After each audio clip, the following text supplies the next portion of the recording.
ॐ शुक्लाम्बरधरं विष्णुं शशिवर्णं चतुर्भुजं प्रसन्नवदनं ध्यायेत् सर्वविघ्नोपशान्तये।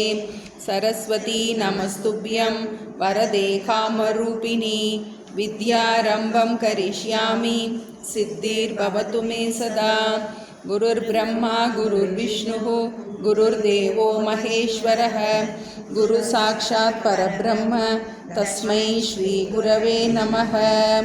ॐ सहना भवतु सहनौ भुनक्तु सह वीर्यं करवावहै तेजस्विनावधीतमस्तु मा विद्विषावहै। ॐ शान्ति शान्ति शान्तिः।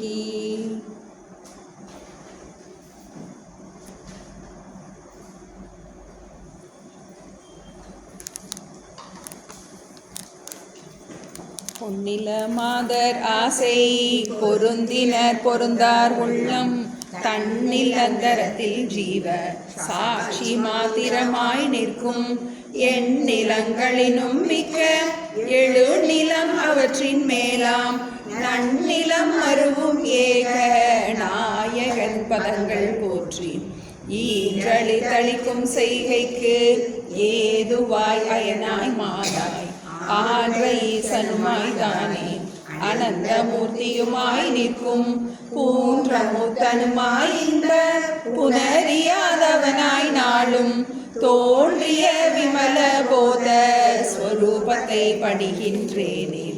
எவருடைய அருளால் யானே எங்குமாம் பிரம்மம் என்பால் கவருடை புவனம் எல்லாம் கற்பிதம் என்றறிந்து சுவரிடை வெளிபோல் யான் என் ஸ்வரூப ஸ்வபாவமானேன். அவருடைய பதும பாதம் அனுதினம் படிகின்றேனே. என்னுடைய மனது புத்தி இந்திய சரீரம் எல்லாம் என்னுடைய அறிவினாலே இரவி முன்னிமமேயாகி என்னுடைய நீயும் நானும் ஏகமென்றைக்கியம் செய்ய என்னுடைய குருவாய் தோன்றும் ஈசனை இறைஞ்சினேனே. அந்தமும் நடுவும் இன்றி ஆதியும் இன்றி வான் போல் சந்ததம் ஒளிரும் ஞான சத்குரு பாதம் போற்றி பந்தமும் வீடும் காட்ட பரந்த நூல் பார்க்க மாட்டா மந்தரும் உணருமாறு வஸ்து தத்துவம் சொல்வேனே. படர்ந்த வேதாந்தம் என்னும் பார்கடல் மொண்டு முன்னூல் குடங்களில் நிறைத்து வைத்தார். புறவர்கள் எல்லாம் காய்ச்சி கடைந்தெடுத்தளித்தேன் இந்த கைவல்ய நவநீதத்தை அடைந்தவர் விடைய மண் தின்று அலைவரோ பசியிலாரே.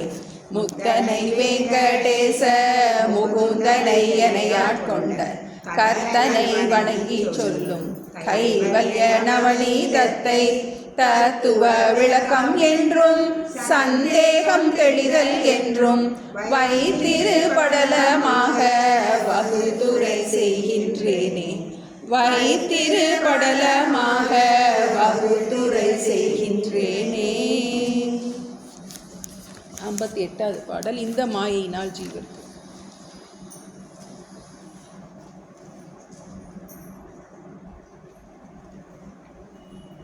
இந்த மாயினால் ஜீவர்க்கு 7 அவஸ்தைகள் உண்டாகும். அந்த 7 அவஸ்தை தம்மை அடைவினில் மொழிய கேளாய். முந்த ஞானம் மூடல் முளைத்தல் காணாத ஞானம் சந்ததம் கண்ட ஞானம் தளல் கெடல் குளிர்மையாது. பிரமமாம் தனை மறந்த பேதமை அஞ்ஞானம் பரநிலை காணோம் என்று பகர்தல் ஆவரணம் மூடல். நரன் ஒரு கருத்தால் ஜீவன் நான் என முளைத்தல் தோற்றம் குறவன் வாக்கியத்தால் தன்னை கூறிக்கொள்ளல் பரோட்ச ஞானம். தத்துவ விசாரம் செய்து சகல சந்தேகமும் போய் அத்துவிதம் தானாதல் அபரோட்ச ஞானமாகும். கர்த்தனாம் ஜீவ வேதம் கழிவதே துக்கம் போதல் முக்தனாய் எல்லாம் செய்து முடிந்ததானந்த மாமே. இது நினக்கரியும் வண்ணம் இப்படி ஒரு திருஷ்டாந்தம் புதுமையாம் கதை கேட்பத்து புருடர் ஓர் ஆற்றை நீந்தி உதக தீரத்தில் ஏறி ஒருவன் 9 பேர் எண்ணி அதனோடு தசமன் தான் என்று அறியாமல் மயங்கி நின்றான். அறியாத மயலஞானம் அவன் இல்லை காணோம் என்றல் பிரியா ஆபரணம் ஆகும்.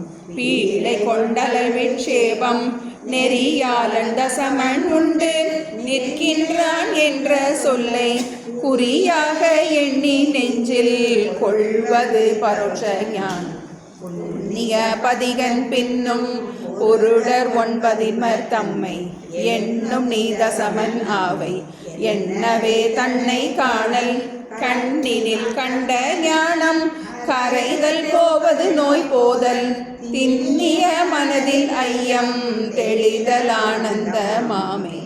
தசபுமான் தனை கண்டார் போல் சர்க்குரு மூர்த்தியேயன் நிஜவடி வினையான் காட்டும் நீர் காட்டல் வேண்டும் என்றான். சுச்சி பெரும் லட்சியார்த்தம் துவம்பதம் தற்பதங்கட்கு அசிபத ஐக்கியம் செய்யும் அது செய்யும் உண்மை கேளாய். விண்ணொன்றை மகாவின் என்றும் மேகவின் என்றும் பாரில் மண் ஒன்று கடவின் என்றும் மருவிய ஜலவின் என்றும் என்னும் கற்பனை போல் ஒன்றே எங்குமாம் பிரம்மம் ஈசன் நன்று கூடஸ்தன் ஜீவன் 4 சைத்தன்யமாமே. பூச்சிய ஈசன் சீவன் புகழ்பதம் 2னுக்கும் வாச்சியம் லட்சியந்தான் மலமிலா பிரம்மம் ஆன்மா காய்ச்சிய பாலில் நெய் போல் கலந்தொன்றாம் கடந்தெடுக்கும். ஆச்சியம் என்ன உன்னை அறிந்து நீ பிரிந்து கொள்ளே. ஆச்சியம் என்ன உன்னை அறிந்து நீ பிரிந்து கொள்ளே. பிணமாகும் உடல் நான் என்னும் அறிவினை கொள்ளல் வேண்டும். ஐம்பூத விகாரம் அன்றோ பெரிய முழுவது போல் மூக்கால் எரி பிராணனும் நீ அல்லை ராஜத குணவீகார். கரணமா மனது புத்தி கர்த்தாவாம் அவை ஆன்மாவோ தரமுள 2 கோசம் சத்துவ குணவீகாரம் பரமரு துயிலானந்த மயனையும் நான் என்னாவே விரவிய தம அஞ்ஞான விருத்தியின் விகாரமாமி. சத்தோடு சித்தானந்தம் சமம் திரம் சாட்சி ஏகம் நித்திய வியாபி ஆன்மா நீ அதுவா அறிந்து பொத்தொடு ஜடதுக்காதி பொருந்து வேதங்களான குத்திர பஞ்சகோஷ குகை விட்டு வெளியில்லாவாய். பஞ்சகோஷமும் விட்டப்பால் பார்க்கின்ற பொழுது பாழே விஞ்சியது அல்லாமல் வேறொன்றும் தெரிய காணேன். அஞ்சன இருளையோ நான் அகம் என அனுபவிப்பேன். வஞ்சமில் குருவே என்ற மகன்மதி தெளிய சொல்வார். முன்புகள் தசமன் புத்தி மோகத்தால் எண்ணி எண்ணி 9 பேரை கண்ட ஒருவனாம் தனை காணாத பின்பவன் இடையில் கண்ட பெரிய பாலவனோ பாராய். அன்புல மகனே காண்பது அடங்களும் காண்பாண்டியே. தூள சுகும அஞ்ஞானம் தோன்றும் 3 அவஸ்தை தாமும் காலமோர் 3 ஜென்ம கடல் எழும் கல்லோளங்கள் போலவே வந்து வந்து போல எத்தனை என்பேன் நான். ஆழமர் கடவுள் ஆணை அவைக்கெல்லாம் சாட்சி நீயே. எல்லாம் கண்டறியும் என்னை ஏது கொண்டறிவேன் என்று சொல்லாதே சுயமாம் ஜோதி. சுடருக்கு சுடர் வேறுண்டோ பல்லார் முண்டசமன் தன்னை பார்ப்பதும் தனி கொண்டேதான் அல்லாமல் 11 அவனிடத்துண்டோ பாராய். இவ்வளோ தான் பார்த்துருக்கோம் நம்ம. இப்போ நம்ம கைவல்ய நவநீதத்தில் தாண்டவராய சுவாமிகள் ஜீவன் முக்தி விதேக முக்திக்குரிய உபாயத்தை சொல்லிகிட்டு இருக்காருன்னு பார்த்தோம். ஜீவன் முக்தினா வாழும்போதே எதற்காகவும் யாரையும் சார்ந்து இல்லாமல் பூர்ண நிம்மதியோட நிறைவாக வாழ்வது ஜீவன் முக்தி. விதேக முக்திங்கிறது மீண்டும் பிறவாமல் இருப்பது. சம்சார துக்கத்திலிருந்து ஒரு சிஷ்யன் வரும்போது அவன்கிட்ட குருவானவர் சொல்கிறாரு, உன்னை நீ அறிவாயாகில் உனக்கு ஒரு கேடும் இல்லை. தன்னை அறிவதால் மட்டுமே என்ன பண்ண முடியும், நம்மால் பூர்ணமாக எல்லா துன்பத்திலிருந்தும் விடுபட முடியும். அப்போ அந்த நான், தன்னை அறிவதுன்னா அந்த நான் யார் அப்படிங்கிற விசாரத்தை தான் நம்ம பார்த்துக்கிட்டு இருக்கோம். ஆரம்பத்தில் முதல்ல சிருஷ்டியை சொன்னார், எப்படி இந்த ஜீவன் எப்படி படைக்கப்பட்டான், எப்படி ஈஸ்வரர் உண்டானார், எப்படி இந்த ஜெகத் உண்டாயிற்று, பிறவி எப்படி வந்ததுன்னு தெரிஞ்சால் தான் நம்ம பிறவியிலேருந்து விடுபட முடியும் அப்படிங்கிறதுக்காக அந்த சிருஷ்டியை நம்ம நல்லா பார்த்துட்டோம். சிருஷ்டியில் படிச்சுட்டு இருக்கும்போது அந்த மாயா சக்தி பற்றி நமக்கு ஒரு விசாரம் வந்தது. இந்த மாயையில் 2 சக்தி இருக்குது. ஒன்று தோற்றமாம் சக்தி, இன்னொன்று மறைக்கும் சக்தி. இப்போ தோற்றமாம் சக்தினால் துன்பத்துக்கு காரணமா அப்படின்னு கேட்கும்போது, அது ஒரு துன்பத்துக்கு ஒரு காரணமாக இருந்தாலும் அது அனுகூலமாக இருக்கின்றது. இந்த மாயா சக்தி இந்த பிரபஞ்சத்தை ஒரு காட்சி, ஒரு மேஜிக் ஷோ மாதிரி என்ன ஆயிடுச்சு, ஒரு படைப்பு உண்டாயிற்று. இந்த மாயா பிரபஞ்சத்திலிருந்து தான் என்ன பண்ணணும், ஒரு மாயா குரு நமக்கு வந்தாகும். அப்போ அந்த ஆவரண சக்தி தான் நமக்கு துன்பத்துக்கு காரணமாக இருக்கின்றது. விக்ஷேப சக்தி, தோற்றமாம் சக்தியில் நமக்கு பிரச்சனை இல்லை அப்படிங்கிறத பார்த்தோம். இந்த மாயை எப்படி செயல்படுது அப்படிங்கிறது கதையைத்தான் பார்த்தோம். நம்ம அந்த 10 பேர் இது பண்ணும்போது அந்த 7 அவஸ்தைகள், எப்படி அஜ்ஞானத்திலேருந்து ஞானத்துக்கு வர்றதுக்கு அந்த 7 அவஸ்தை, அது மறக்கவே கூடாது. அது நமக்கு ஏன்னா அப்போ தான் நமக்கு எங்கே நிற்கிறோன்னு நமக்கு கரெக்டாக தெரியணும்.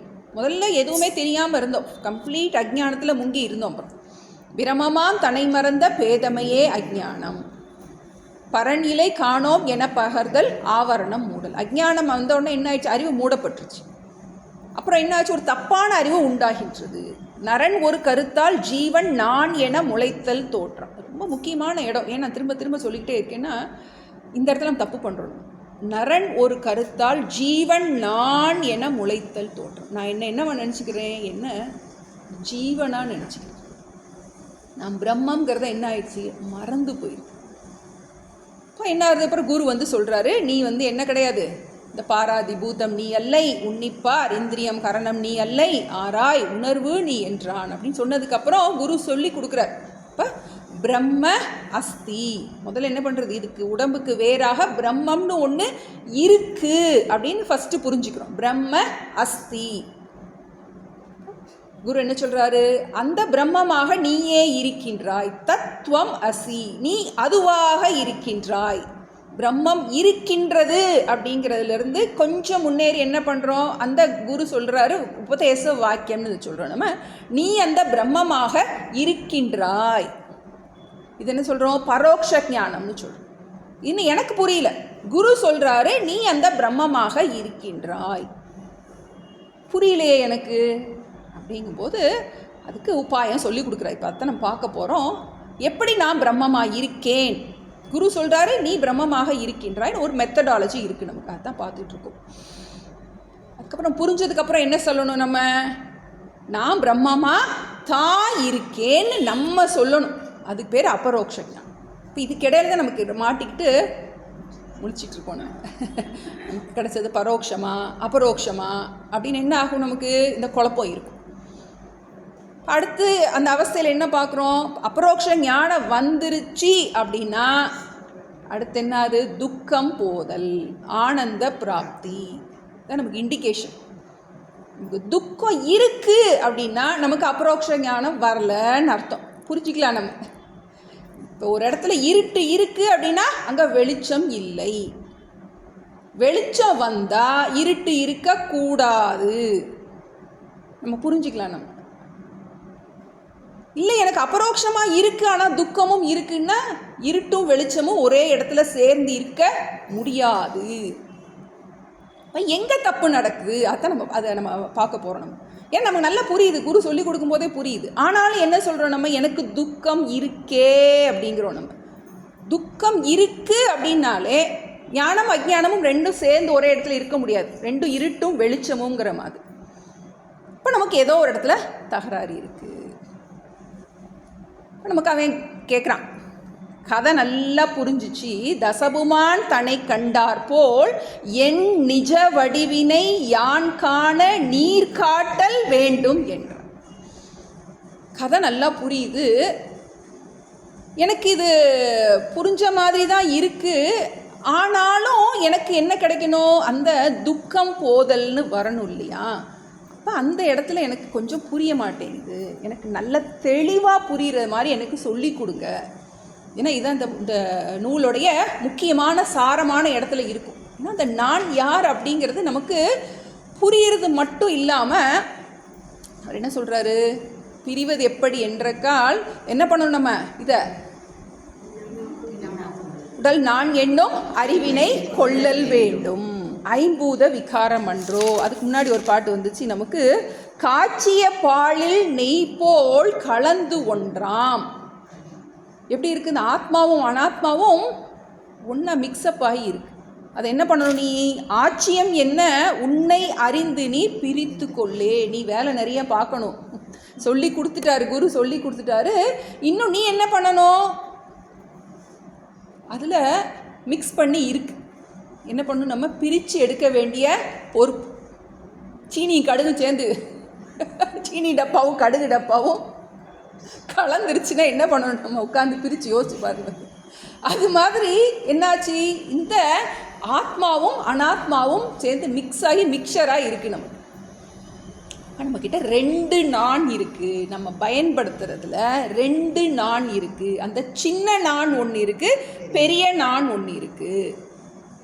அந்த பெரிய நான் தான் அந்த பிரம்மங்கிற நான். பிரமமாம் தனை மறந்த பேதமையே அஜ்ஞானம். நான் என்ன நினச்சிடுறேன், நான் அந்த பெரிய நான் அப்படிங்கிறது நான் மறந்துட்டேன். எதனால் மறந்துட்டேன், எதனால் மறந்தேன், ஆவரண சக்தி, அந்த மாயா சக்தி படைக்கும் போது என்ன பண்ணிருச்சு, நம்ம கண்ணை மறைச்சு தான் அனுப்பியிருக்கு. வந்து கண்ணை கெட்டி தான் நம்ம படைக்கப்பட்டிருக்கோம். அப்போ பிரம்மமாம் தனை மறந்த பேதமையே அஜ்ஞானம். பிரம்மங்கிற ஒரு நான் இருக்கு, அது மறந்து போச்சு, அது மறைக்கப்பட்டிருக்கு. பிரமமாம் தனை மறந்த பேதமையே அஜ்ஞானம். பரன் இல்லை காணோம் என்று பகர்தல் ஆவரணம், மறைப்பு. அப்புறம் என்ன ஆயிடுச்சு, புதுசாக இன்னொரு நான் முளைச்சிருச்சு. ஜீவன் நான் என முளைத்தல் தோற்றம். இப்போ ரெண்டு நானும் சேர்ந்து என்ன இருக்குது, மிக்ஸ் பண்ணி இருக்குது. நம்ம பயன்படுத்தும் போது சில நேரம் உடம்பை நான்னு சொல்லுவோம், சில நேரம் மனசை நான்னு சொல்லுவோம், சில நேரம் ஆத்மாவை நான்னு சொல்லுவோம். இது எப்படி இருக்குது, மாறி மாறி நம்ம பயன்பாட்டிலேயே இப்படி தான் இருக்குது. இப்போ நம்ம என்ன செய்யணும், அதை பயன்படுத்தும் போது அதை கரெக்டாக பயன்படுத்தணும். அதுக்கு தான் பிரிவது எப்படி என்றக்கால், இந்த உடல் நான் என்னும் அறிவினை கொள்ளல் வேண்டும். நான் அறிவுங்கிற, நான் உடம்புங்கிற அந்த எண்ணத்துக்கு உயிர் வரக்கூடாது. ஆனால் நம்ம உடம்பை பயன்படுத்திட்டு தான் இருப்போம். அதுதான் இது பெரிய ஒரு சிக்கல். உடம்பை பயன்படுத்தலை அப்படின்னா நமக்கு ஒன்றுமே பிரச்சனையே கிடையாது. அந்த உடம்பை பயன்படுத்திக்கிட்டு இருக்கோம். ஆனால் இவ்வளவு நாள் அந்த உடம்பை நான் சொல்லிட்டு இருந்தேன். இப்போ இந்த உடம்பை என்னுடையதுன்னு என்ன பண்ணணும், அதை மாற்றணும். மற்றது எல்லாத்தையும் பொருள் எல்லாம் என்னுடையது, என் பிள்ளை, என்னுடைய வீடு என்னுடையதுன்னு வச்சுருக்கோம். அதே மாதிரி என்ன பண்ணணும், என்னுடைய உடம்பு, என்னுடைய மனசு அப்படின்னு என்ன பண்ணணும், அதை கலட்டி விடணும். இது அறிவில் செய்ய வேண்டிய மாற்றம். நிஜமாகவே என்ன பண்ண வேண்டியதில்லை, உடம்பிலை கொள்ளல் வேண்டுங்கிறக்கா அதுக்காக மருந்து குடித்து சாகணுங்கிறது கிடையாது. அறிவினில் என்ன பண்ணணும், நம்ம நான் இந்த ஜீவன், நான் இந்த, நமக்கு ஒரு பேர் ஊர் எல்லாம் இருக்குது. இப்போ இவ்வளோ நாள் நான் எதை சொல்லிகிட்டு இருந்தேன், நான் இதைத்தான் நான் சொல்லிகிட்டு இருந்தேன். இப்போ என்ன பண்ணுறேன், நான் இது என்னுடையது, இது நான் அல்ல. இந்த உடல் என்னுடையது, இந்த உடல் நான் அல்ல. மனம் என்னுடையது, மனம் நான் அல்ல அப்படின்னு என்ன பண்ணணும். இப்போ இந்த இதெல்லாம் நம்ம உட்காந்து தியானம் பண்ண வேண்டிய பாட்டல் இதெல்லாம் வந்து, பிணமாகும் உடல் நான் என்னும் அறிவினை கொள்ளல் வேண்டும். அறிவினை கொள்ளல் வேண்டும் என்ன பண்ண, உட்கார்ந்து எப்பெல்லாம் இந்த தேகாத்ம புத்தி வருதோ அப்பெல்லாம் இது ஐம்பூத விகாரம். அது மாதிரி என்ன பண்ணுறோம், ஒன்னொன்னையும் இது மாதிரி மனசில் என்ன ஆகும், எதோ விருத்தி வரலாம். துக்கம் வரலாம், சுகம் வரலாம், ஏதேதோ வரலாம். அதெல்லாம் எதுக்குரியது? மனதைக்குரியது. இந்த மனதை பார்க்கும் நான் இதற்கு வேறானவன் அப்படின்னு என்ன பண்ணுறோம்? அது ராஜத குண விகாரம். இந்த பிராணன் நான் அல்ல, இந்த மனம் நான் அல்ல, இந்த புத்தி நான் அல்ல, இந்த ஆனந்தமயனும் நான் அல்ல அப்படின்னு என்ன பண்ணுறோம்? இந்த ஒரு கோஷத்தையும் புரிகிறது மட்டும் நமக்கு முக்கியம் கிடையாது. இதை நம்ம என்ன பண்ணணும்? வாழ்க்கை மயமாக ஆகணும். அதுக்கு தான் ரொம்ப டைம் எடுக்கும். புரிகிறது ஒரு நிமிஷத்தில் புரிஞ்சிடும். ஈஸியாக நமக்கு லாஜிக் பற்றி சொல்லி கொடுக்கும்போது, யுக்திபூர்வமாக சொல்லும்போது, தூக்கத்தை பார்த்தவன் யாருன்னு சொல்லும்போதே என்ன ஆயிடுது? புரிஞ்சிருது நமக்கு. இதுக்கு வேறானவனாக இருக்கிறான் ஒருத்தன்னு நம்ம நினச்சிட்டு இருக்கோம். பிரம்ம அஸ்திங்கிறதோட நின்றுட்டு இருக்கு நமக்கு. அந்த பரோட்ச ஞானத்தோடு இருக்குது நமக்கு. அது என்ன ஆகணும்? அஸ்மின்னு மாறணும். அது அஸ்மின்னு மாறணும். அது நானாகவே அது இருக்கின்றேன். அதனால தான் மெனக்கிடுறாரு. ஸ்ருதியில் யுக்திபூர்வமாக சொல்லிட்டாரு, அனுபவபூர்வமாக சொல்லிட்டாரு. இப்போ ஸ்ருதி வச்சு சொல்ல போகிறார். ஸ்ருதினா வேதத்தில் இதுதான் சொல்லப்பட்டிருக்கு. தத்துவமசி, நீ அதுவாக இருக்கின்றாய்னு சாஸ்திரத்தில் சொல்லப்பட்டிருக்கு. அதை வச்சு ஏன்னா திரும்ப திரும்ப நமக்கு எங்கே தப்பு நடக்குது அப்படின்னா, எதை நம்ம விடணுமோ அதை விடாமல், எதை பிடிக்கக்கூடாதோ அதை பிடிச்சிக்கிட்டு இருக்கும். தவறான இது என்னது? நான் பிரம்மங்கிறத பிடிக்கணும், நான் ஜீவன்கிறத விடணும். நம்ம என்ன செஞ்சிட்டு இருக்கோம்? நான் ஜீவன்கிறத பிடிச்சிக்கிட்டு நான் பிரம்மங்கிறத விட்டுருக்கோம். நம்ம கரெக்டானதை பிடிச்சிட்டோம் அப்படின்னா கண்டிப்பாக என்ன ஆகணும்? நமக்கு துக்கம் இருக்க முடியாது. இருக்க வாய்ப்பு சாஸ்திரம் போய் சொல்லுமா? சொல்லாது. இப்போ நமக்கு துக்கம் இருக்குது அப்படின்னா அப்போ நமக்கு ஞானத்தில் ஏதோ நமக்கு அபரோக்ஷமாக ஆகலைன்னு அர்த்தம். நமக்கு அதை என்ன பண்ணுறோம்? அதனால தான் திரும்ப திரும்ப விசாரம் பண்ணணும். எதை விடணும், எதை பிடிக்கணும். ரொம்ப லேசான காரியம் கிடையாது. ஏன்னா நம்ம தப்பாகவே பயன்படுத்திகிட்டு இருக்கோம்.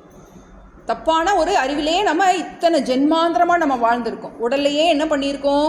உடலையும் உறவுகளையும் நம்ம ரொம்ப சாஸ்வதமாக நினச்சே நம்ம வாழ்ந்திருக்கோம். உடலையே நான் சொல்லி பார்த்துருக்கோம். நம்ம இப்போ 2 அறிவும் நமக்கு சைமல்டேனியஸாக இருக்கணும்.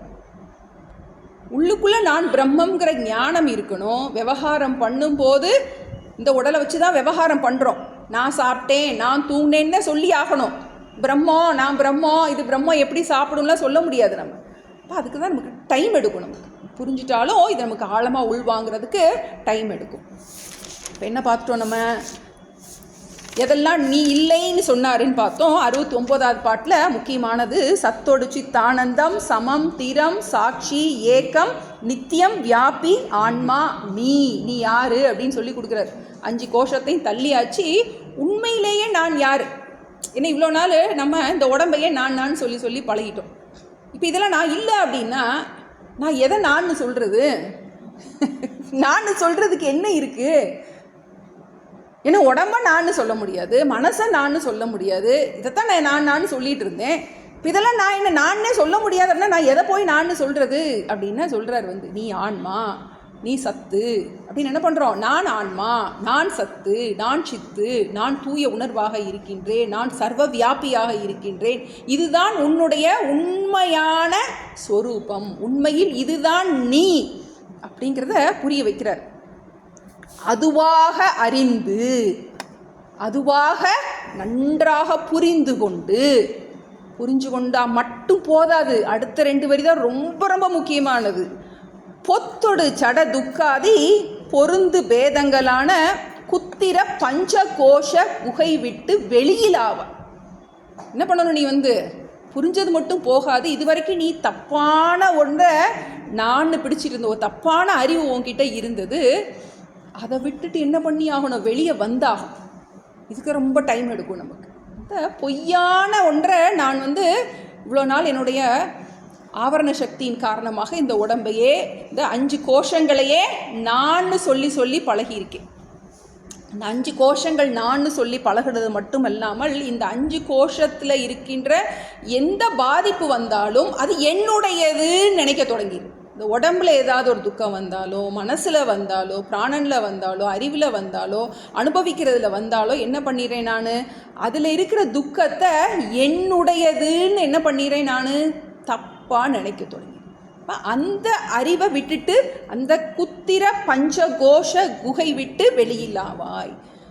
இந்த பஞ்ச கோஷங்கள் தான் உன்னை மறைச்சிருக்கு. உண்மையிலேயே நீ பூர்ணஸ்வரூபன், நீ சத்தாக இருக்கின்றாய், சித்தாக இருக்கின்றாய். அந்த 10 நமக்கு மறக்கக்கூடாது.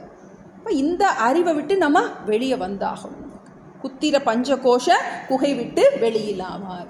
5 கோஷத்தை விட்டுட்டு வந்தால் அதுக்கப்புறம் ஒன்றுமே இல்லையே அப்படின்னா, ஒன்றுமே இல்லைங்கிறது தெரிஞ்சுக்கிறவன் ஒருத்தன் இருக்கா இல்லையா, அது யாருங்கிறத விசாரம் பண்ணு. அதான் பார்த்தோம். அஞ்சனை இருளையே நான் அகம் என அனுபவிப்பேன், வஞ்சமில் குருவே என்ற மகன் மதி தெளிய சொல்வார். திரும்ப அந்த கதையை கொண்டு வர்றார். அந்த 10ஆம் அவன் இருக்கான் இல்லையா, அந்த 10ஆம் அவன்கிட்ட குரு என்ன சொல்கிறாரு, நீ தான் 10ஆம் அவன்னு சொல்கிறார். அவன் 10ஆம் அவன்கிறத எப்படி புரிஞ்சுக்கிட்டான்? அவன் தானே புரிஞ்சுக்கிட்டானா, இல்லாட்டி தானே தனக்குள்ளே புரிஞ்சுக்கிறான். நான் தான் ஆனந்திங்கிறத நான் தான் புரிஞ்சாகணும், வேற யாரோ எனக்காக புரிய முடியாது. இப்போ எப்படி அந்த 10ஆம் அவன் தானே தன்னை புரிஞ்சு கொள்கின்றானோ, அதுபோல நான் என்னை நானே தான் அறிய முடியும். தான் சுயம் ஜோதி அப்படின்னு சொல்கிறோம். தீபஸ்ய அந்நிய தீபேச்சா நாஸ்தி. ஆத்மா அறியுது, எல்லாவற்றையும் ஆத்மா அறிகின்றது அப்படின்னா அந்த ஆத்மாவை அறியறது யாரு அப்படின்னு கேள்வி கேட்க முடியாது. அது தானே தன்னை அறிகின்றது. நான் இருக்கேங்கிறத நான் யார்கிட்டையும் கேட்டு தெரிஞ்சுக்க வேண்டியதில்லை. நான் இருக்கேங்கிறது எனக்குத்தான் தெரியும், எனக்கே தெரியும், யாருமே சொல்ல வேண்டியதில்லை. அவரவருக்கு தெரியும். அவரவர் அந்த நான் என்று எது ஸ்புரிச்சு கொண்டே எல்லார்கிட்டையும் நான் ஸ்புரிச்சு கொண்டு இருக்கின்றதோ அதுதான் அந்த மெய்ப்பொருள் அப்படின்னு புரிய வைக்கும். எதெல்லாம் நீ அங்கங்கே போய் தேடிட்டு இருந்தியா, அது உன்கிட்ட உன் சொரூபமாக இருக்கு, அது நீன்னு புரிஞ்சுக்கோ. இப்போ இது இன்னொன்று என்ன சொல்கிறாரு, எல்லா 3 சரீரங்களுக்கும் 3 அவஸ்தைகளுக்கும் எல்லா ஜென்மங்களுக்கும் எது சாட்சியாக இருக்கின்றதோ அதுதான் நீ. தட்சிணாமூர்த்தி மேல் ஆணைன்னு பார்த்தோம். தட்சிணாமூர்த்தி அவர்தான் நம்ம ஆதி குருன்னு சொல்கிறோம். எல்லாருக்கும் குருவானவராக இருக்கின்றார். அவர் தான் இந்த சாஸ்திரத்தை நம்ம விளக்கி சொல்கிறாருன்னு பார்த்தோம். அந்த தட்சிணாமூர்த்தியின் மேலே ஆணையிட்டு சொல்கிறேன், எல்லாவற்றையும் அறியும் நீதான் மாறாதவனாக இருக்கின்றாய். எத்தனை ஜென்மங்கள் கடந்து வந்தாலும், எத்தனை அவஸ்தைகள் கடந்து வந்தாலும், எத்தனை சரீரங்கள் மாற்றங்கள் நடந்தாலும் அதை எல்லாவற்றையும் காண்பான் நீயே. காண்பதும் அடங்கலும் காண்பான் நீயேன்னு போனதில் சொன்னார். விருத்திகள் இருப்பதையும் விருத்தி அபாவத்தையும் பார்ப்பவன் நீ. ஒன்றுமே இல்லாமல் பிளாங்காக இருக்கனே, என்னோட மைண்டில் எந்த தாட்டுமே இல்லையே அப்படின்னு சொல்கிறோம். அப்போ அந்த தாட்லெஸ் மைண்டு அதை பார்க்கறது யார்? எண்ணங்களற்ற அந்த மனதை பார்ப்பவன் யார்? எண்ணத்தையும் அவன்தான் பிரகாசப்படுத்துகின்றான், எண்ணம் இன்மையையும் அவன்தான் பிரகாசப்படுகின்றான். அதுதான் நீ. எல்லாவற்றுக்கும் சாட்சி நீயே அப்படின்னு சொல்லிட்டு அடுத்து 74ல் சுயம் ஜோதி, எப்படி அறிவு தன்னைத்தானே ஆத்மா அறிகின்றதுங்கிறதுக்கு ஒரு எக்ஸாம்பிள் சொல்கிறாரு. 74 அறிவுக்கு அறிவு செய்யும் அறிவு வேர் உண்டென்றென்னும் அறிவற்ற குதர்க்க மூடர்க்கு அனவஸ்தை பலமாய் தீரும் அறிபடு பொருள் நீ அல்லை அறிபடா பொருள் நீ அல்லை அறிபொருளாகும் உன்னை அனுபவித்தறிவாய் நீயே. அறிவுக்கு அறிவு செய்யும் அறிவு வேறுண்டென்றென்னும் அறிவற்ற குதர்க்க மூடர்க்கு அனவஸ்தை பலமாய் தீரும் அறிபடு பொருள் நீ அல்லை அறிபடா பொருள் நீ அல்லை அறிபொருள் ஆகும் உன்னை அனுபவித்தறிவாய் நீயே. ஆத்மா தன்னைத்தானே அறிகின்றது அப்படிங்கிறதுக்கு சொல்கிறாரு. இப்போது இந்த பொருள்கள் எல்லாம் நம்ம பார்க்குறோம். எதை வச்சு பார்க்குறோம்? இந்த கண்ணை வச்சு பார்க்குறோம். பொருள்களை கண் அறிகின்றது. கண்ணை எது அறிகின்றது? மனம் அறிகின்றது. மனதை எது அறிகின்றது? ஆத்மா அறிகின்றது. ஆத்மாவை எது அறிகின்றது? அப்படி என்ன பண்ண முடியாது, போக முடியாது. அது தன்னை தானே அறிகின்றது அப்படிங்கிறத சாஸ்திரம் சொல்லுது. அறிவுக்கு அறிவு செய்யும் அறிவு வேறு உண்டு என்று எண்ணும் அறிவற்ற குதர்க்க மூடர்க்கு அனவஸ்தை பலமாய் தீரும். ஒரு முக்கியமான ஸ்டேட்மெண்ட். இப்போ இந்த ஆத்மாவை பார்க்கறதுக்கு இன்னொரு ஆத்மா இருக்குன்னு என்ன சொல்ல முடியாது? நம்ம சொல்ல முடியாது. ஆத்மா தன்னை தானே அறிகின்றது. இதை அறிவதற்கு இன்னொரு அறிவு இருக்குது. அப்படின்னா அதை அறிவதற்கு இன்னொரு அறிவு இருக்குது. என்னாகும்? முட்டை வந்துச்சா, கோழி வந்துச்சா, என்ன பண்ணுறோம் நம்ம? இந்த பீஜ விருட்ச நியாயம் மாதிரி முதல்ல விதை வந்துச்சா, மரம் வந்துச்சா, மாறி மாறி என்ன பண்ண முடியாது. அப்படிலாம் கிடையாது. ஆத்மா ஸ்வயம் ஜோதி, அது அறிவு ஸ்வரூபமாக இருக்கின்றது. அதை அறிவதற்கு வேறு இன்னொரு அறிவு கிடையாது. அப்படி நீ சொன்ன அப்படின்னா அறிவுக்கு அறிவு செய்யும் அறிவு வேறு உண்டு அப்படின்னு நீ சொன்னால், இதை அறிவதற்கு இன்னொரு அறிவு, அதை அறிவதற்கு இன்னொரு அறிவு அப்படின்னு நீ சொன்னீன்னா, அறிவற்ற குதர்க்க மூடருக்கு இந்த மாதிரி ஒரு குதர்க்கமாக நீ ஒரு கேள்வி கேட்ட அப்படின்னா, குதர்க்கம்னா என்னது? தர்க்கம்னா லாஜிக்கல், கூத்தர்க்கம்னா குத்சித தர்க்கம், இல்லாஜிக்கல். தப்பாக கேள்வி கேட்டால் அதுக்கு பதிலே கிடையாது. இப்போ அறிவற்ற குதர்க்க மூடருக்கு சில நேரம் ரொம்ப அறிவாக கேட்குறோன்னு சொல்லிட்டு இந்த மாதிரி அதனால் ஓகே. அறிவற்ற குதர்க்க மூடருக்கு, அறிவற்றனா சிந்திக்க தெரியாத முறையில் சிந்திக்கிறாங்களாம். வந்து இந்த ஷணிக்க விஞ்ஞானம்னு ஒன்று இருக்குது. இதெல்லாம் நிறைய நம்ம பார்ப்போம். அந்த ஒரு ஆழமான விஷயங்கள் இருக்குது. அவங்க எல்லாமே மாறிக்கிட்டே இருக்குதுன்னு சொல்லுவாங்க. நம்ம சாஸ்திரம் என்ன சொல்வோம்? மாற்றங்கள் எல்லாம் மாறாத ஒன்றில் தான் நிகழ முடியும். இப்போ ட்ரெயின் போகுது அப்படின்னா ஒரு தண்டவாளம், ஆடாத தண்டவாளம் இருந்தால் தான் என்ன பண்ண முடியும்? அந்த ட்ரெயின் போக முடியும். இப்போ ஃபேன் ஓடுது அப்படின்னா அது ஒரு ஆடாத ஸ்டிக் இருக்கணும் நமக்கு. வந்து அதுவும் ஆடிக்கிட்டே இருந்துச்சுன்னா என்ன ஆகும்? முடியாது. இப்போ மாற்றங்கள் எல்லாம் மாறாத ஒன்றை சார்ந்து தான் இருக்க முடியும். ஷணிக்க விஞ்ஞானங்கிறது அவங்க எப்போவுமே மாறிக்கிட்டே இருக்குன்னு சொல்லுவாங்க. அவங்க தான் இதுக்கு அறிவுக்கு வேறு அறிவு வேறு அறிவுன்னு சொல்லுவாங்க. வந்து அதுக்காக அதை கண்டனியம் பண்ணுற மாதிரி. இப்போ ஆத்மா ஸ்வயம் ஜோதி, அது தன்னைத்தானே அறிகின்றது. அப்படி அந்த அறிவுக்கு வேறு அறிவு உண்டு அப்படின்னு சொன்னோன்னா அதுக்கு அனவஸ்தை பரமாய் தீரும். அனவஸ்தைனா முடிவின்மை என்னும் குற்றம். இதுக்கு ஒரு அறிவு இதுக்கு ஒரு அறிவு அப்படின்னு சொல்லிகிட்டே போனோம்னா அதுக்கு முடிவே இல்லை என்னும் குற்றம் உண்டாகிவிடும். உண்மையிலே நான் யார் அப்படிங்கிறத சொல்லுது சாஸ்திரம். அறிபடும் பொருள் நீ அல்லை, அறிபடா பொருள் நீ அல்லை, அறிபொருள் ஆகும் உன்னை அனுபவித்து அறிவாய் நீயே. இதில் அப்படியே பொன் எழுத்தில் எழுதி அப்படியே பொறிச்சு வச்சுக்கிடணும். நமக்கு வந்து அப்படியே எழுதி ஒட்டி வச்சுக்கோங்க. ஃப்ரிட்ஜிலலாம் எழுதி அப்பப்போ ஒட்டி வச்சு பார்த்துக்கோங்க. வந்து அறிபடு பொருள் நீ அல்லை, அறிபடா பொருள் நீ அல்லை. உண்மையிலே நான் யார் அப்படின்னு குரு சொல்லி கொடுக்குறாரு. ஏன்னா அதுதான் கேட்டான். உன்னை நீ அறிவாயாகில் உனக்கு ஒரு கேடும் இல்லைன்னு சொன்னார் இல்லையா? அதான் சொல்லிகிட்டே வர்றார். உண்மையிலே நீ யார் நீ யார் அப்படின்னு திரும்ப திரும்ப சொல்கிறார். அறிபடும் பொருள் நீ அல்லை, அறிபடா பொருள் நீ அல்லை. ரொம்ப நுட்பமாக அப்படி வார்த்தைகளை வச்சு விளையாடுறாரு. வந்து அறிபடும் பொருள், அறிபடா பொருள். இப்போ அறிபடும் பொருள்னா நம்ம பார்க்கின்ற எல்லா பொருள்கள், ஆப்ஜெக்ட் எதுவும் நீ கிடையாது. எதெல்லாம் உன்னால் பார்க்கப்படுகின்றதோ அது நீ கிடையாது. எதெல்லாம் உன்னால் பார்க்கப்படுகின்றதோ அது நீ கிடையாது. எதெல்லாம் உன்னால் பார்க்கப்படுகின்றதோ அது நீ கிடையாது. திரும்ப திரும்ப சொல்வேன். உன் மனம் உன்னால் பார்க்கப்படுகின்றது, மனம் நீ அல்ல. துன்பம் உன்னால் பார்க்கப்படுகின்றது, அது நீ அல்ல. அறிபடு பொருள் நீ அல்லை. உன்னால் எதெல்லாம் அறியப்படுகின்றதோ அது நீ கிடையாது. அறிபடா பொருள் நீ அல்ல. எனக்கு நிறைய விஷயம் எனக்கு தெரியாமல் இருக்கலாம். வந்து எனக்கு எல்லாம் தெரியும்னு சொல்ல முடியாது. என்னுடைய அறிவுக்கு சில இது என்னால் அறியப்படுகின்றது, சில இது என்னால் அறியப்படாததாக இருக்கின்றது. எனக்கு தெரிஞ்சதுக்கும் தெரியாததற்கும் வேறானதாக நான் இருக்கின்றேன். இந்த என்னுடைய அறிவு என்பது வரையறைக்கு உட்பட்டது. என்னால் அறியப்பட்ட விஷயங்களுக்கு வேறானவனாக நான் இருக்கின்றேன், அறியப்படாதவைகளுக்கு வேறானவனாக இருக்கின்றேன். என்னுடைய அறிவு அறியாமை ரெண்டையும் அறிபவனாக நான் இருக்கின்றேன். எனக்கு தெரியும் என்னென்ன தெரியும்னு எனக்கு தெரியும், எனக்கு என்னென்ன தெரியாதுங்கிறது எனக்கு தெரியும். எனக்கு ஸ்பானிஷ் லாங்குவேஜ் தெரியாது, எனக்கு ஜெர்மன் லாங்குவேஜ் தெரியாது அப்படிங்கிறது யாருக்கு தெரியும்? எனக்கே தெரியும். எனக்கு தமிழ் தெரியும் அப்படிங்கிறது யாருக்கு தெரியும்? எனக்கே தெரியும். அறிபடு பொருள் நீ அல்லை, அறிபடா பொருள் நீ அல்லை. அப்படி எடுத்துக்கலாம். இன்னொன்று, நான் அறிபவனாகவே இருக்கின்றேன். அறிபடுகின்ற பொருள் நான் அல்ல, அறிபவனாக நான் இருக்கின்றேன். அதுக்காக நான் என்ன புறப்பொருளாக என்ன பண்ண முடியாது, என்ன அறிய முடியாது.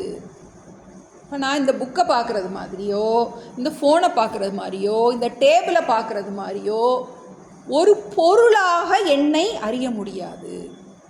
என்னை நானே, அதான் சொல்கிறேன், இது எந்த அனுபவத்திற்கு நம்ம சொல்லுவோம், எனக்கு எல்லாம் புரிஞ்சிருச்சு, எனக்கு இன்னும் அனுபவம் வரல, எனக்கு அகடமிக்காக புரிஞ்சிருச்சு, ஆனால் எனக்கு அனுபவம் வரல அப்படின்னு நம்ம சொல்லுவோம். சாமி எப்பயுமே சொல்லுவாங்க, உனக்கு அனுபவம் எப்போவுமே இருக்குது, அறிவு தான் இல்லைம்பாங்க.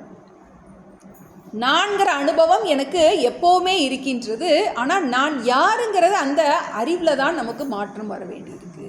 அறிபடு பொருள் நீ அல்லை, அறிபடா பொருள் நீ அல்லை, அறிபொருள் ஆகும் உன்னை அனுபவித்து அறிவாய் நீயே. முக்கியமான வரிகள். அறிபொருள் ஆகும் உன்னை, எல்லாவற்றையும் அறிகின்ற அறிவே வடிவாகிய உன்னை. எல்லாத்தையும் யார் அறிகிறா? நான் தான் அறிகிறேன். அதை எப்படி அறிய முடியும்? அனுபவித்து அறிவாய் நீயே. இந்த இடத்துல ஒரு அனுபவித்துன்னு ஒரு வார்த்தை கொடுத்துருக்கு. அனுபவித்துனா நன்றாக தெள்ளத் தெளிவாக புரிந்து கொள்வாயாக. நான் அந்த அறிவு சொரூபமாகவே இருக்கின்றேன் என்பதை தெளிவாக எந்தவித சந்தேகமும் இல்லாமல் நீ புரிந்து கொள்வாயாக. அறிபொருள் அறிவே வடிவாகிய என்னை. ஏன்னா நான் என்னை பற்றி என்ன சதா காலமும் எனக்கு தெரியும். அதனால தான் நம்ம சொல்லுவோம், நான் என்பது நித்திய அபரோக்ஷம்னு சொல்லுவோம். மற்றது கூட மாறி மாறி வந்துக்கிட்டே இருக்கும். ஆனால் நான்கிறது எப்பவுமே இருக்குது. அது ஒரு நாளும் என்ன கிடையாது, பரோட்சமாக ஆவதே கிடையாது. அதை நான் நீ புரிஞ்சிக்கோ, அதை நான் என்று புரிந்து கொள். எப்படி புரியுறது அப்படின்னா, இதில் புரியறதுக்கு ரொம்ப விஷயம் ஒன்றும் கிடையாது. எதெல்லாம் தப்பாக புரிஞ்சுருக்கிறோமோ அதெல்லாம் நீக்கிறதுல தான் இங்கே நமக்கு ரொம்ப தாத்பரியம். அதை தான் நம்ம பண்ண மாட்டோம். நம்ம என்ன பண்ணிகிட்டு இருக்கோம், இன்னும் எனக்கு புரியலங்கிறதுல இருப்போம். நம்ம அந்த பிரமமாம் தன்னை மறந்த அதை நம்ம விடக்கூடாது. நமக்கு ஜீவன் நான் என முளைத்தல் தோற்றம். இப்போ நம்ம ஏன் கஷ்டப்படுறோம்? எல்லாம் புரிஞ்ச மாதிரி இருக்குது, ஆனால் நமக்கு ஏன் கஷ்டப்படுறோம் அப்படின்னா, அந்த ஜீவ பாவத்தை விடுறது கிடையாது. அதை நம்ம ஏதாவது ஒன்று என்ன பண்ணிகிட்டு இருக்கோம், அதை பற்றி வச்சுருப்போம். நமக்கு அப்போ நான் சொல்லும்போது உனக்கு ஒரு துக்கம் இருக்குது அப்படின்னாலே தெரிஞ்சுக்கலாம், அதில் குப்பை கலந்துருச்சு. ஏன்னா அந்த உண்மையிலேயே அந்த சாட்சி சொரூபமான அந்த நான் தூய இருப்பாக இருக்கின்றது. அதில் எதுவுமே கலக்க முடியாது. அதில் எந்த விதமான துக்கமும் என்ன பண்ண முடியாது, ஸ்பர்ஷிக்கவே முடியாது. இப்போ எங்கே எல்லாம் துக்கம் எல்லாம் எங்கே இருக்குது? அந்த பஞ்ச கோஷத்தில் தான் இருக்குது. அப்போ நம்ம என்ன பண்ண வேணும் அப்படின்னா, அந்த பாவத்தை நம்ம நீக்கிறதுல தான் ரொம்ப தாத்பரியம். அதுக்கு தான் நமக்கு ரொம்ப டைம் எடுக்கும். இப்போ அறிபடும் பொருள் நீ அல்லை, அறிபடா பொருள் நீ அல்லை, அறிபொருள் ஆகும் உன்னை அனுபவித்து அறிவாய் நீயே. உண்மையிலே எல்லாவற்றையும் அறிபவனாக, அந்த தூய அறிவாக நீ இருக்கின்றாய்.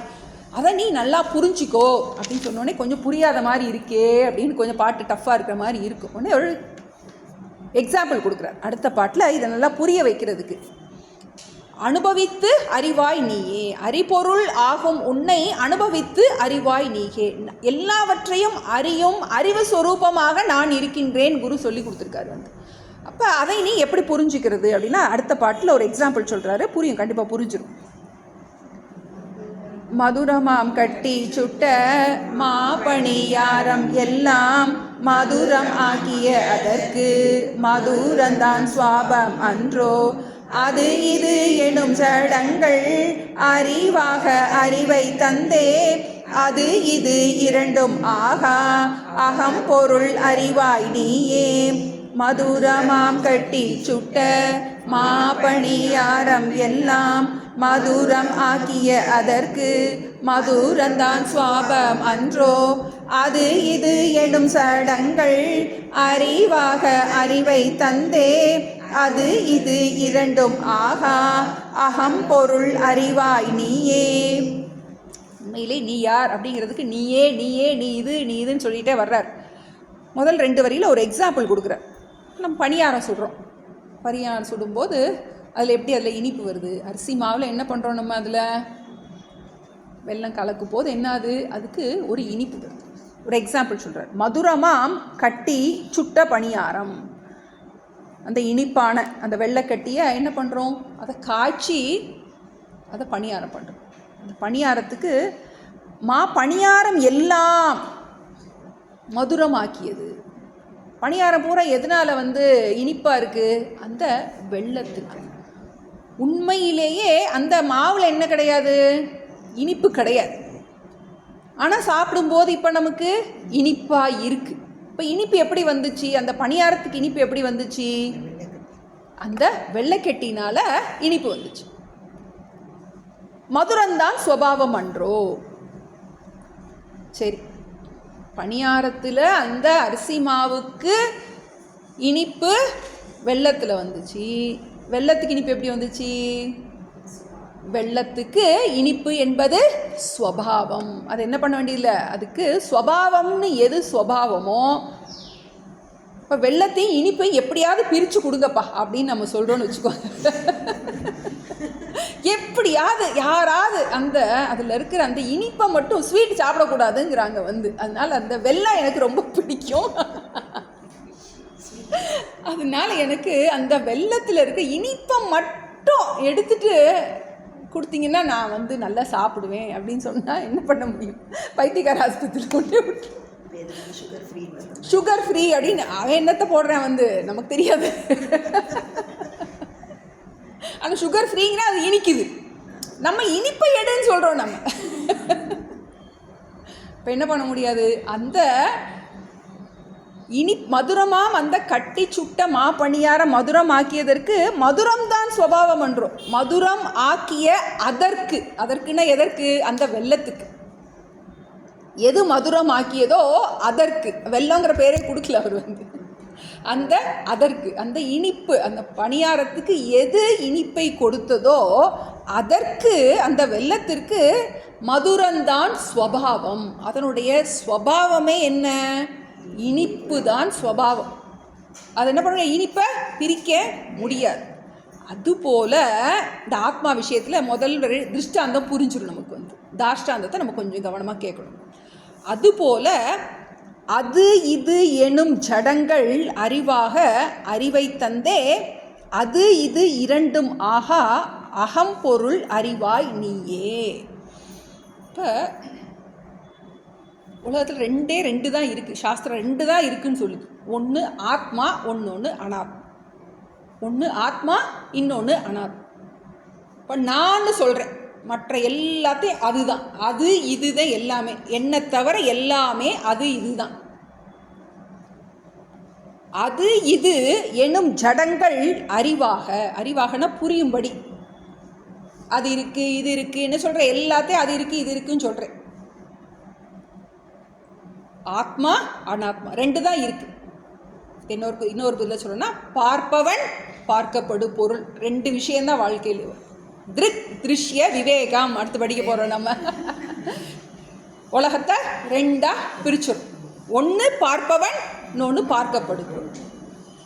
அப்போ அது இது எனும் ஜடங்கள் அறிவாக அறிவை தந்தே. எதெல்லாம் பார்க்கப்படுதோ அது எல்லாம் ஜடம். என்னால் எதெல்லாம் பார்க்கப்படுகின்றதோ அதெல்லாம் ஜடம். இப்போ நம்ம என்ன செய்கிறோம் அப்படின்னா, மற்றதெல்லாம் ஜடம்னு ஒத்துக்கிறோம் நம்ம. ஆனால் இவர் சொல்கிறார், டெரிட்டரியில் தான் பிரச்சனை இருக்கா. எங்கே நமக்கு வாய்க்கால் வரப்பில் தான் நமக்கு வரப்பு பிரச்சனை அப்படின்னு சொல்கிறோம் இல்லையா? அந்த கோடு போடுறோம் இல்லையா? அங்கே தான் பிரச்சனை. இந்தியா பாகிஸ்தான் எல்லைக்கோடு அப்படிங்கிறோம். நமக்கு அந்த எல்லைக்கோடு எங்கே வகுக்கிறோமோ அங்கே தான் பிரச்சனை இருக்குது. நமக்கு நம்ம எல்லைக்கோடை எங்கே வகுத்திருக்கோம் அப்படின்னா, இந்த உடம்பு வரைக்கும் நான், இதை தவிர எல்லாம் அது இதுன்னு என்ன பண்ணிடுறோம்? நம்ம தள்ளிடுறோம். சாஸ்திரம் என்ன சொல்லுது அப்படின்னா, அதோடு நிறுத்திக்கிடாத, இந்த உடம்பும் ஒன்றால் கோடை தப்பாக போட்டுட்ட, என்ன பண்ணிட்டோம்? நிறைய ஆக்கிரமிப்பு பண்ணி வச்சுருக்கோம். பக்கத்து வீட்டுக்கார இடத்துல ஆக்கிரமிச்சா பஞ்சபூதத்தில் என்ன பண்ணியிருக்கோம்? நம்ம பஞ்ச கோஷத்தையும் நான் என்ன பண்ணியிருக்கோம்? ஆக்கிரமிச்சு வச்சுருக்கோம். அது இது எனும் ஜடங்கள் அறிவாக அறிவை தந்தே. அந்த ஜடமான அந்த பஞ்ச கோஷங்கள் எல்லாம் என்னது? அது இதுதான். அது நன்றாக எனக்கு புறப்பொருளாக புரியும்படி அந்த அறிவு எனக்கு எப்படி வந்தது அப்படின்னா, நான் அறிவு சொரூபமாக இருக்கின்ற அந்த ஆத்மா இருக்கிறதுனால தான் மற்றதெல்லாம் அறியப்படுகின்றது. அது இது இரண்டும் ஆகா அகம் பொருள் அறிவாய் நீயே. உண்மையிலே நீ யாரு? அது இதுன்னு சொல்லிட்டு இருக்கிய அந்த ஜடம், அந்த ஜடத்துக்கு வேறான அகம் பொருள் நீயே. மற்றதெல்லாம் என்னது? எதெல்லாம் நீ உன்னால் பார்க்கப்படுகின்றதோ அதெல்லாத்தையும் தள்ளினதுக்கு அப்புறமா மிஞ்சி எது இருக்கோ அதுதான் நீ. இப்போ நம்ம கடைசியில் என்ன பண்ணிட்டோம்? அந்த மற்ற எல்லாத்தையும் ஈஸியாக நம்ம தள்ளிடுறோம். நம்ம பார்க்கப்படும் பொருளாக என்ன பண்ணிடுறோம்? ஜட பொருளாக தள்ளிடுறோம். அப்புறம் இந்த 5 கோஷம் இருக்கு இல்லையா, அதுவும் ஜடம். இந்த ஜடத்தை அறிபவன் ஒருத்தந்தான் சேத்தனம். அதனால தான் சைத்தன்யம்னு சொல்கிறோம். சத்தோடு சித்தானந்தம் நம்ம பார்த்தோம். இந்த சத் ஸ்வரூபம், சித் ஸ்வரூபம், அறிபவனாக இருக்கின்றேன். இப்போ எப்படி இந்த பணியாரத்தில் இருக்கிற இனிப்பு, அந்த வெள்ளத்தில் இருக்கிற இனிப்பு மாவெல்லாம் அதில் ஊடுருவி இருக்கின்றதோ, அதுபோல் இந்த பஞ்ச கோஷங்கள், அதான் நம்ம சொல்ல பூர்ண கொலக்கட்டை சாமி அடிக்கடி சொல்லுவாங்க. பூர்ணம் எதோடைய பிள்ளையார் சதுர்த்திக்கு பூர்ணம் பிடிக்கிறோம், நம்ம கொலக்கட்டை பிடிக்கும். உள்ள அந்த இனிப்பு எதை குறிக்கின்றது? அந்த ஆத்மாவை குறிக்கின்றது. அந்த மாவு அனாத்மா, கோஷம் எல்லாம் நம்மளுடைய உடம்பு அப்படின்னு சொல்லிக்கிறோம். இப்போ எப்படி அந்த இனிப்பு, அந்த மாவில் இருக்க அந்த இனிப்பு உண்மையிலேயே அந்த மாவுடையது கிடையாது, அந்த வெள்ளத்தை சார்ந்ததோ, அதுபோல் நான் எல்லாம் செயல்படுறேன். நான் இதை பார்க்குறேன், இதை கேட்குறேன், இதை தொட்டு உணர்றேன். எனக்கு அறிவு எங்கேருந்து வந்துச்சு? எப்படி அந்த வெள்ளத்துக்குரிய அறிவு அந்த மாவெல்லாம் ஊடுருவி இருக்கின்றதோ, அதுபோல உண்மையில் ஆத்மாவாகிய நான் அறிவு சொரூபமாக இருக்கின்றேன். அந்த அறிவு சொரூபமான அந்த ஆத்மாவினுடைய அனுகிரகத்தினால்தான் எல்லாம் அறியப்பட்டதாக இருக்கின்றது. அது இது இரண்டும் ஆகா அகம்பொருள் அறிவாய் நீயே. உண்மையில் நீ அந்த மெய்ப்பொருளாக இருக்கின்றாய் அப்படி நீங்கள் நீன்னு சொல்லும் போது அந்த லட்சியார்த்தத்தில் பேசுகிறார். அடுத்த நம்ம பார்க்க போகிறோம் இந்த வாச்சியார்த்தம், லட்சியார்த்தம். இப்போ நான்கிறத நம்ம என்ன பண்ணுறோம்? நம்ம வாச்சியார்த்தமாகவே பயன்படுத்திகிட்டு இருக்கோம். நான்கிறதுக்கு 2 நான் இருக்குன்னு பார்த்தோம். ஒன்று வாச்சியார்த்த நான், இன்னொன்று லட்சியார்த்த நான். உடல் மனசு புத்தியவும் நான் என்ன பண்ணுறேன்? நான் சொல்கிறேன். சாஸ்திரம் இதுக்கு வேறானதைத்தான் நான் சொல்லிக்கிட்டு குரு இப்போ அடுத்து சொல்ல போகிறாரு. அடுத்து நமக்கு இப்போ இது இவ்வளோ நேரம் நமக்கு யுக்தி பூர்வமாக பல விஷயம் பார்த்தோம், யுக்தியும் அனுபவபூர்வமாக பார்த்தோம். பிரித்து பாரு, இந்த அறிவினை கொள்ளல் வேண்டும் எல்லாம் சொன்னார், அனுபவத்தில் சொன்னார், லாஜிக்கே சொன்னார்.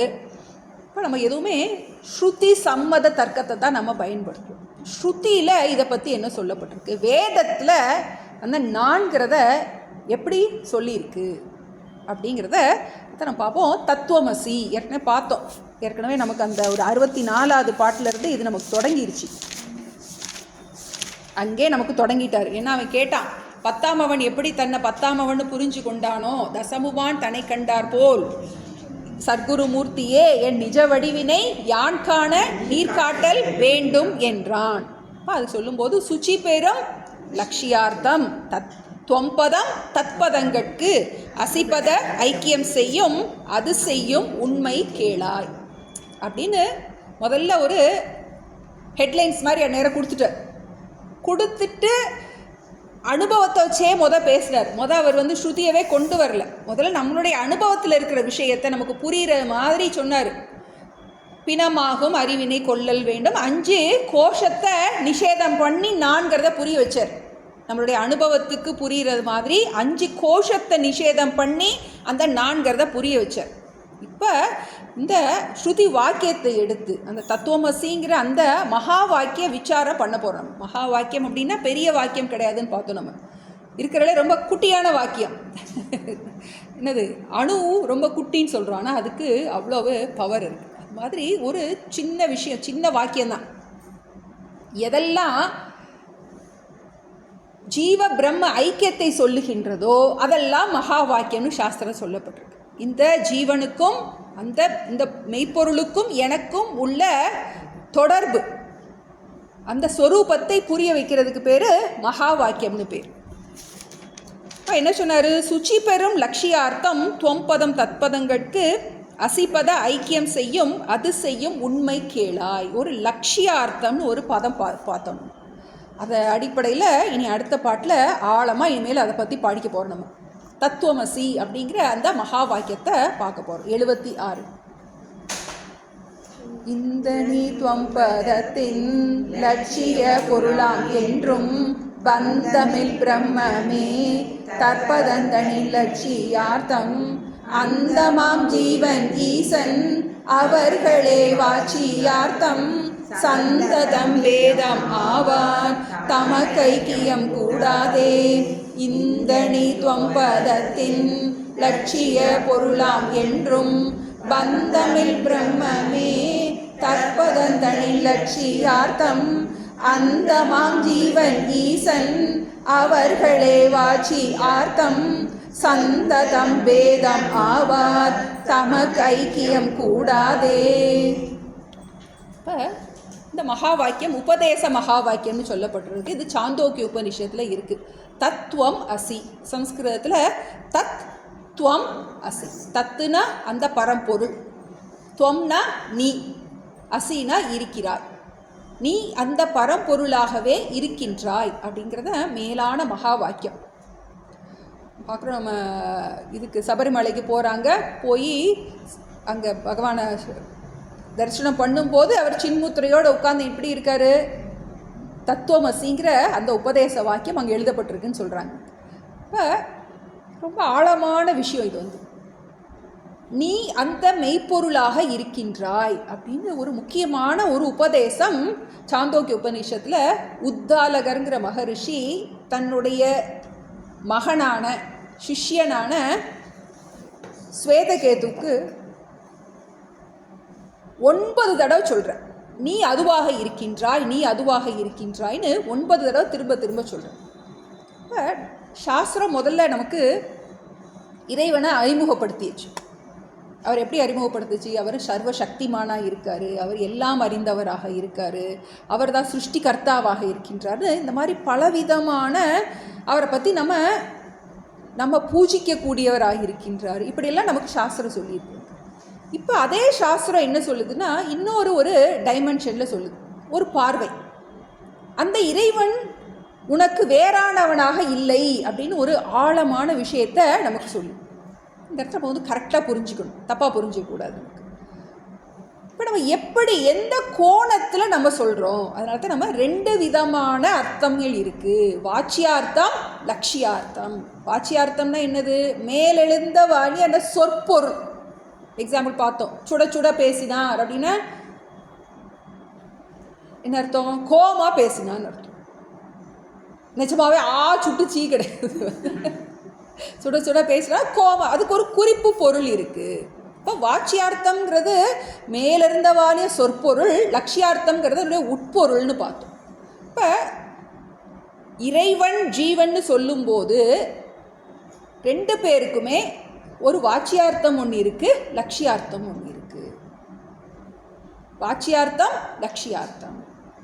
இப்போ இந்த நீ துவம்பதத்தின் லட்சிய பொருளா, முக்கியமாக அப்படியே நல்லா அண்டர்லைன் பண்ணி வச்சுக்கணும். இந்த நீ, அந்த நீ, இந்த நீங்கிற வார்த்தை. எந்த நீ? இந்த நீனா எந்த நீ? இது வரைக்கும் சொல்லிக்கிட்டே வந்திருக்கார். நீயே நீயே நீயேன்னு சொல்லியிருக்காரு இல்லையா? அந்த நீ போய் எல்லாம் எழுதி பார்க்கலாம். எழுதி பார்த்தா எதெல்லாம் நீ நீ நீன்னு சொல்லியிருக்காரு.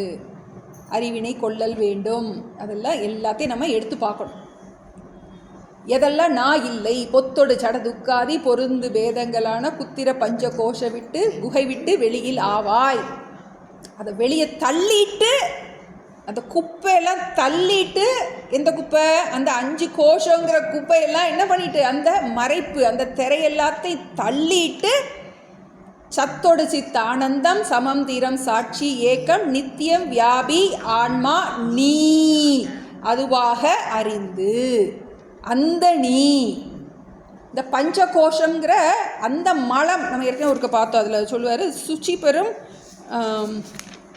மலமிலா பிரம்மம் ஆன்மான்னு ஒரு பதம் வரும் நமக்கு 66வது பாட்டில். பூச்சிய ஈசன் சீவன் புகழ் பதம் இரண்டினிற்கும் வாச்சிய லட்சியந்தான் மலம் இலா பிரம்மம் ஆன்மா. மலம்னா என்ன? அழுக்கு. இப்போ எதை அழுக்குன்னு சொல்கிறாரு? இந்த பஞ்ச கோஷத்தை மலம்னு சொல்கிறார், அழுக்குன்னு சொல்கிறார். அதை விட்டுட்டு பிரித்து எடுக்கணும். எப்படி நம்ம பாலில் அந்த நெய்யை பிரித்து எடுக்கிறோமோ அதுபோல் இந்த அசுத்தமான இந்த பஞ்ச கோஷ என்ன பண்ணுது? அந்த தூய்மையான அந்த ஆத்மாவை மறைச்சி வச்சிருக்கு. அதை விட்டுட்டு இந்த நீனா அது அல்லாத நீ எப்படி பிரிக்கிறோம்? மத்து போட்டு கடைய முடியாது. என்ன பண்ணணும்? நம்ம அறிவினால் பிரிக்க வேண்டும். என்ன அறிவினால் பிடிக்க வேண்டும்? சாதன சதுஷ்டயத்தோடு கூடிய அந்த அறிவினால். அதான் நமக்கு ரொம்ப முக்கியம். சாதன சதுஷ்டயம் மத்து மாதிரி வச்சுக்கலாம். நம்ம அந்த அறிவினால் கடைய வேண்டும். இந்த நீ துவம்பதத்தின் லட்சிய பொருள். அந்த துவம்பதத்துடைய லட்சிய பொருள்னா என்னது? உட்பொருள், லட்சியார்த்தம். பந்தமில் பிரம்மமே தத்பதந்தனின் லட்சியார்த்தம். அந்த தத் துவம் அசின் இருக்கு இல்லையா, அந்த துவம் பதத்தை துவம் அப்படின்னு சொல்லும்போது, நீன்னு சொல்லும்போது குரு நீ அதுவாக இருக்கின்றாய் அப்படின்னு சொல்கிறார். சொல்லும்போது அவர் என்ன எண்ணத்தில் சொல்கிறாரு? இந்த உடல் மனம் புத்திக்கு வேறான நீ அதுவாக இருக்கின்ற. நல்லா புரிஞ்சுக்கணும். நீ அதுவாக இருக்கின்றாய் அப்படின்னா அதுக்கு முன்னாடி ஒரு கிளாஸ் போடணும் நமக்கு. உடல் மனம் புத்திக்கு வேறான நீ அதுவாக இருக்கின்றாய் அப்படின்னு குரு சொல்கிறார்.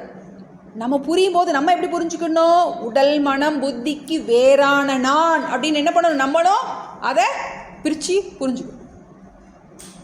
இப்போ வாழைப்பழம் வாங்கிட்டு வரோம். என்ன வாங்கிட்டு வர்ற அப்படின்னு கேட்குறோம். என்ன சொல்கிறோம்? வாழைப்பழம் வாங்கிட்டு வந்தேன். அப்புறம் என்ன சாப்பிட்ட அப்படின்னு கேட்குறோம்.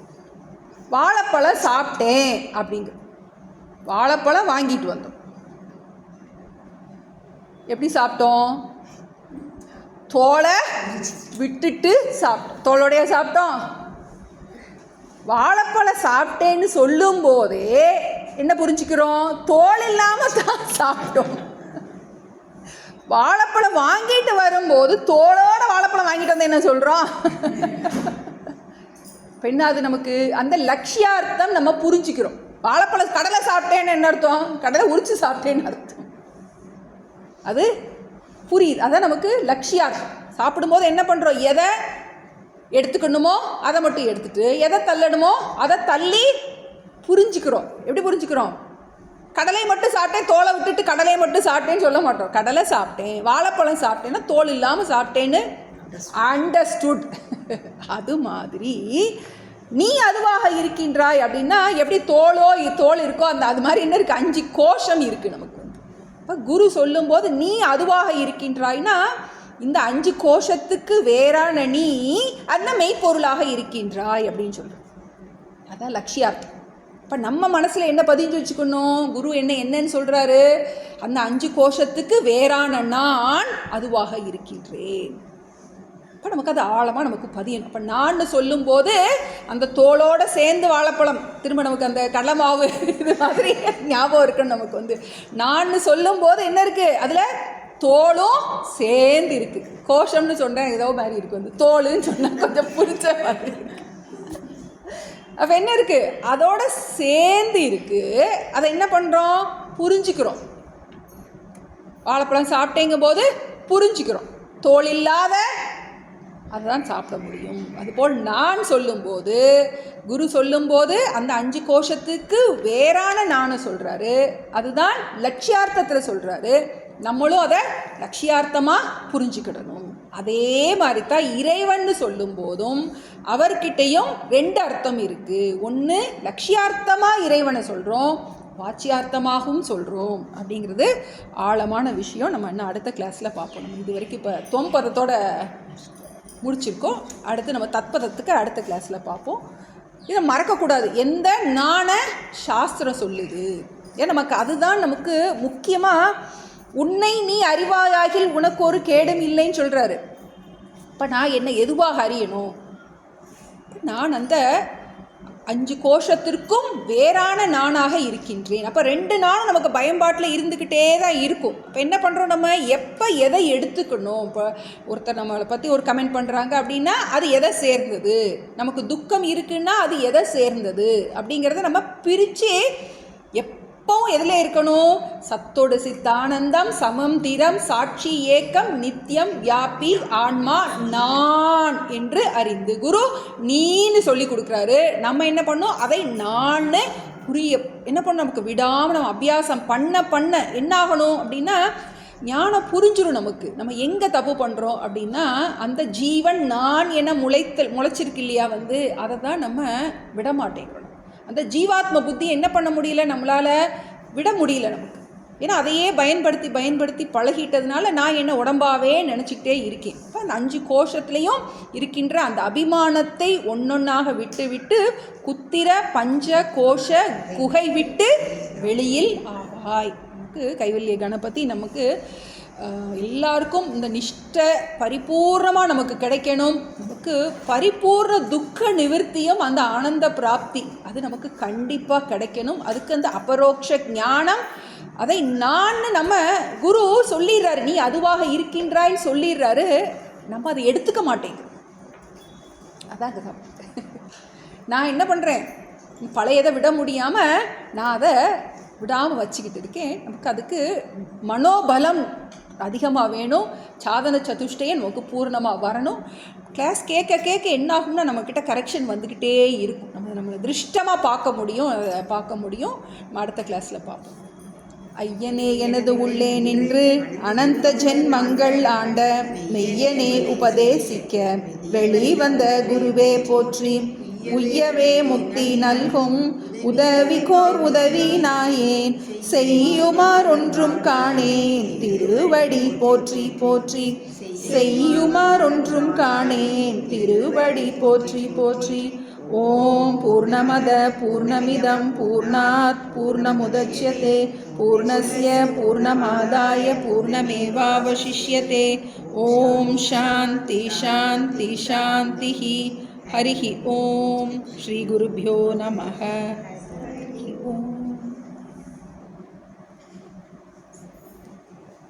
நல்ல சொன்னேன்.